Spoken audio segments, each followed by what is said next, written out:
Hello everyone, my name is Max Stratton and I did our final project on the functional perspective on group decision making by Hirokawa and Gorin. The functional perspective on group decision making is a communication theory that deals with the decisions made by groups. It focuses specifically on how a group can increase the likelihood of making a good decision. So the theory starts off with four different functions.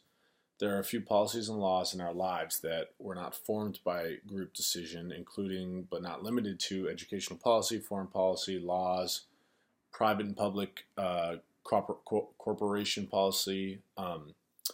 Hirokawa and Gorin outline four functions that can increase beneficial decision making, which can help out in the long run. So to start off, first is the analysis of the problem.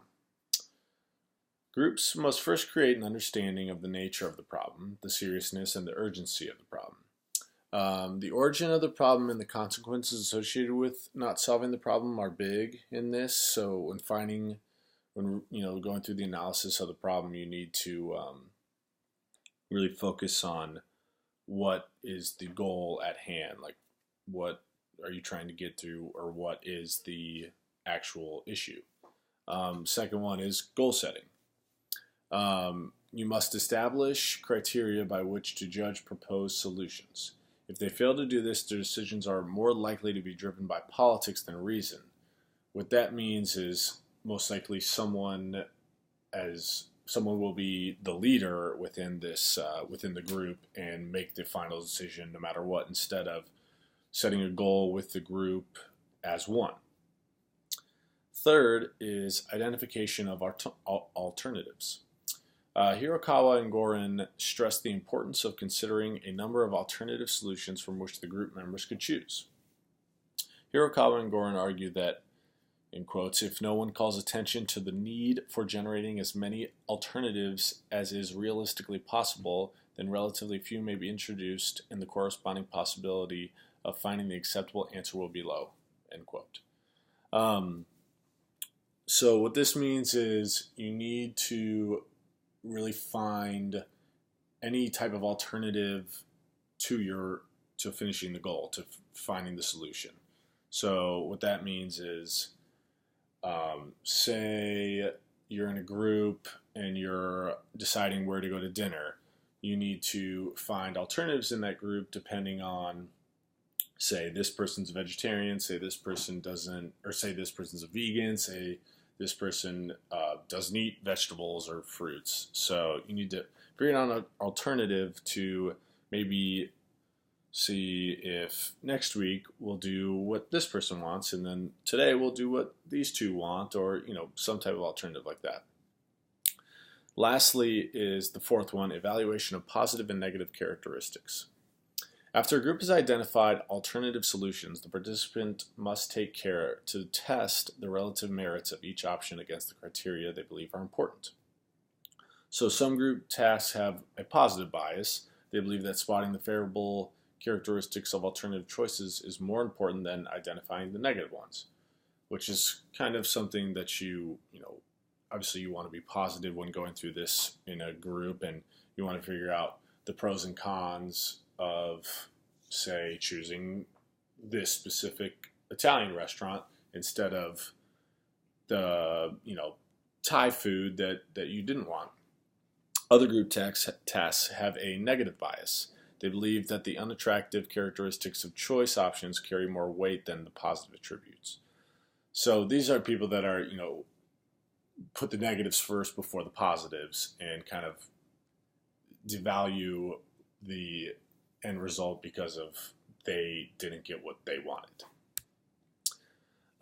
All four functions serve an important purpose, in that no individual function is better than another. They must all be used to reach a high quality decision. So the role of communication in this theory has three different types.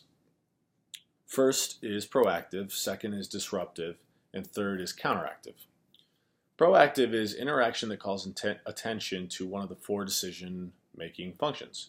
So going through that list that I just went through exactly, that's very proactive. Disruptive, interaction that distracts from the group's ability to achieve those 4 functions. So, going opposite, not doing what the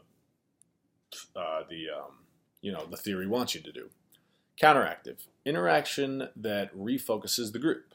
Since most interaction is disruptive, the functional perspective relies heavily on counteractive communication to refocus the group. So, after going through those 3 key roles of communication in the theory and going through the 4 functions, there are pros and cons to the theory, benefits, difficulties, and so on. The ideal is to create a sort of a strategy and a synergy within the group so that the resultant is greater than that of the result is greater than that of the individual members. The very perspectives of the members bring them to look at the issue from a wide variety of views and thus would be able to generate a far wider list of alternative possible solutions, which in my paper I discussed through personal examples of going through on a trip, picking out a restaurant, as I was talking about. Some difficulties is the person in charge may not be the best person to develop a synergy within the group. Say it's a coach or a president of your club or so on wants to, don't let them sort of be the decision maker because in return you may get the outcome that they wanted. The loyalty of the members may thus be divided between the best ideas and the leader's ideas. This negates the benefits of having a group, which in return, wouldn't have the best outcome. The members may have a difficult time remaining on task as well because all they'll be thinking about is, oh, well, the leader wants this, we want this, or they want this. Let's just do what the leader wants so we don't have to, get into an argument about it. Sometimes the members, after, when they get off task, the diversion, social activity distracts from productive work. So silent members who listen intently but do not contribute cause an issue because they just don't want to get involved, and it's not a fair game for those that are involved compared to what the leader wants. So the scheduling of meeting time, the time frame for solutions, the observations from the research, and the easier the evaluation of negative consequences of alternative solutions was kind of more crucial to ensure a quality decision. So in the end, the functional perspective on group decision making is a great thing to go by in a group setting because of the possibilities that you have, the analysis of the problem, the goal setting, the identification of alternatives, and going through the pros and cons of the list.